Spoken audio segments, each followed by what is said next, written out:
السلام عليكم ورحمة الله وبركاته. أهلا وسهلا وإن سلام أصحابتا dhammaantiin isku soo noqod wanaagsan waxaan rajeynayaa meel kastoo adduunyada aad ka joogtiin dhammaantiin inaa ku nabad qabtiin. Maanta waxaan noo hayaa shaambo dabiici ah oo ka sameynayno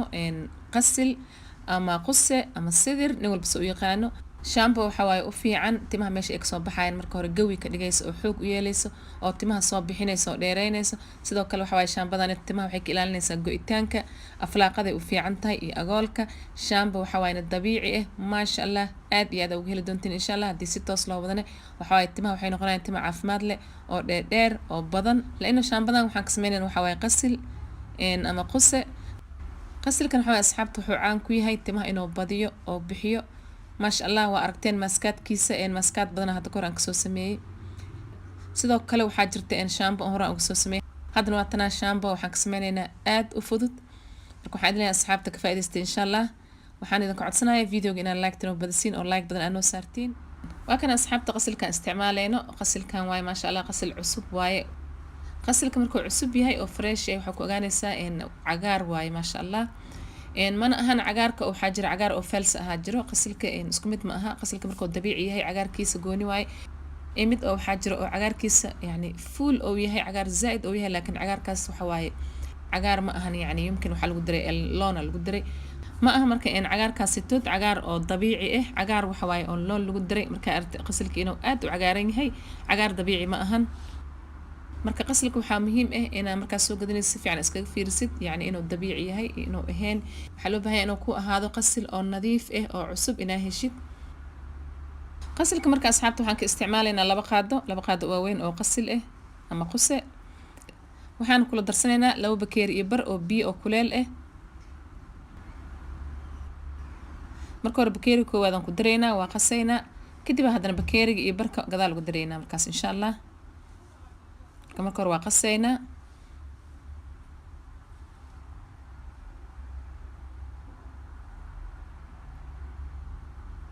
هذا نحن كسر دراي بكيري كلا أولوات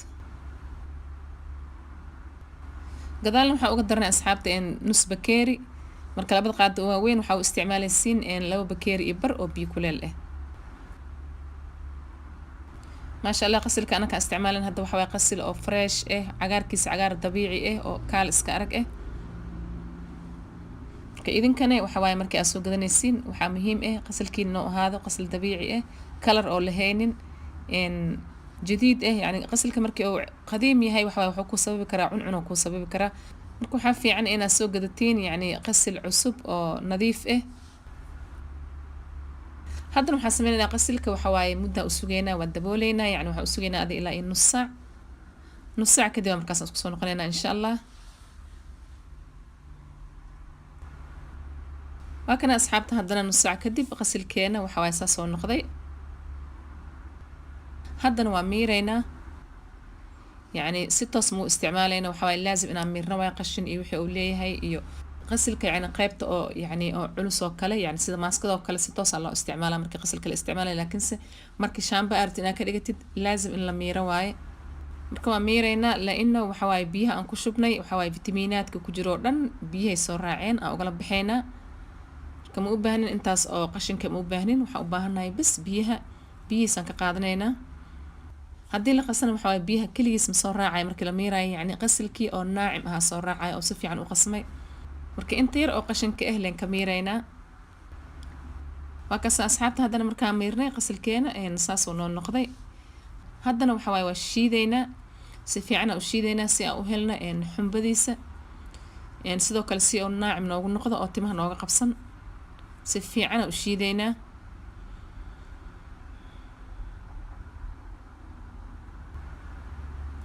qasilka faa'iidadiisa asxaabta daa idin sheego waxa waaye qasilka timaha meesha hoose ay ka soo baxayaan salka hoose madaxa meesha ay ka soo baxayaan oo quwad u yeelayo quwad siinaya wuxuu kala sameeyaa saliid madaxa oo dabiiciga ah oo wuxuu ka dhigayaa saliid oo mutawaasin ah oo dhexaad oo ka dhigaya yani waxa waaye timaha ama madaxa meesha timaha ay ka soo baxayaan sida wajiga camal waaye wajiga sida uu leeyahay waji saliid leh iyo waji qalalan iyo waji isku darsan iyo yani noocyo badan uu leeyahay wajiga madaxana waxa waaye wuxuu leeyahay madax qalalan iyo madax oo saliid leh marka madaxa wuxuu ka dhigayaa meesha timaha ay ka soo baxayaan wuxuu ka dhigayaa yani mutawaasin oo ka dhigaya dhexaad oo ka dhigaya saliidiisa ma sha Allah timaha waa bixiyaa waa dheereynaya sidoo kale timaha waa badiyaa caan wuxuu ku yahay qasilka inuu timaha badiyo sidoo kale timaha waa bixiyaan waliba si dhaqsi ku bixinaya carabtu waxay dhahan asxaabta in qasilka haddii gacanta meesha cad oo calaacusha aan dhahno haddii la mari lahay qasilka timaha kusoo bixi lahay maasha allah fiiri in qasilka timaha si isku yihiin qasilka waxa waaye timaha caafimaad uu yahay si degdeg ah waliba kusoo bixiya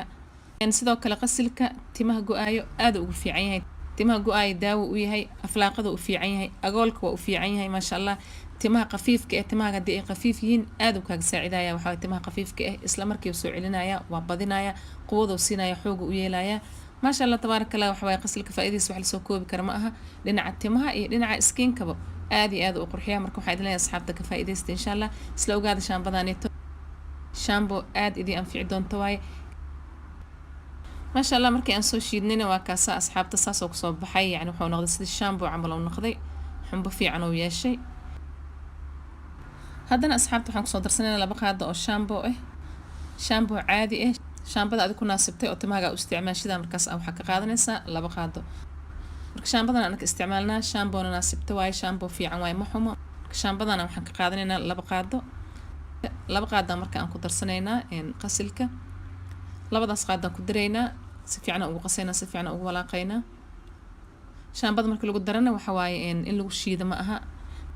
qasilka kaligiisa marka hore aad soo shiidane kadibna shaambada markaas 2 qaado gadaal ugu dareysa haddii shaambada markaa ku dartid kadib aad shiidid waxa waaye shaambada markii aad shiidid way ka daadanaysaa marka waxaa sameynaysaa marka hore qasilka kaligiisa soo shiiday qasilka kaligiisa markaa shiidid oo ku xumbeeyo kadib markaas waxaa ku shubanaysaa 2 qaado oo shaambada ah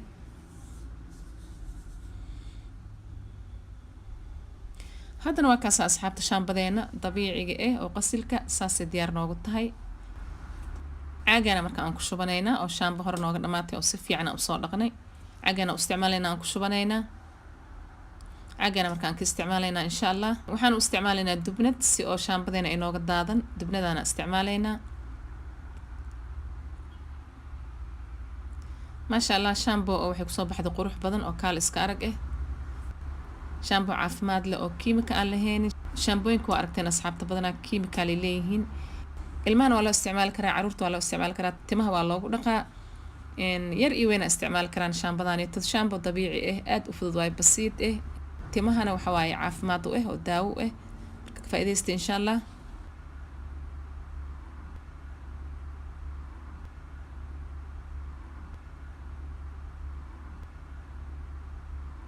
marka waa kaas asxaabta shaambadeena saasay noogu soo baxday maasha Allah shaambo dabiici aad u qurux badan oo qasil aan ka samaysanay basiid ah timahana caafimaad u leh gurigana waxa waaye shaambo caa'ili guriga in loo isticmaali karo caruurta timaha loogu dhaqi karo yar iyo weyn loo isticmaalayo waaye oo timahana noo bixinayso aflaaqada ka ilaalinayso go'itaanka ka ilaalinayso oo timaha badinayso maasha Allah tabaaraka Allah yani salka hoose meesha timaha ay ka soo baxayaan quwad u yeelayso waxa waaye shaambo faa'iido badan leh basiid ah raqiis ah kaal iska arag ah marka waxaad leeyahay isla ogaada insha Allah asxaabta ka faa'iideysta aad iyo aad u mahadsantihiin aad kaga mahadcelinaya la socodkiina daawashadiina quruxda badan insha Allah waxaan oo balan ee videoga dambe waxaan idinkaga tagayaa khayr badan assalaamu calaykum waraxmatullaahi wabarakaatuh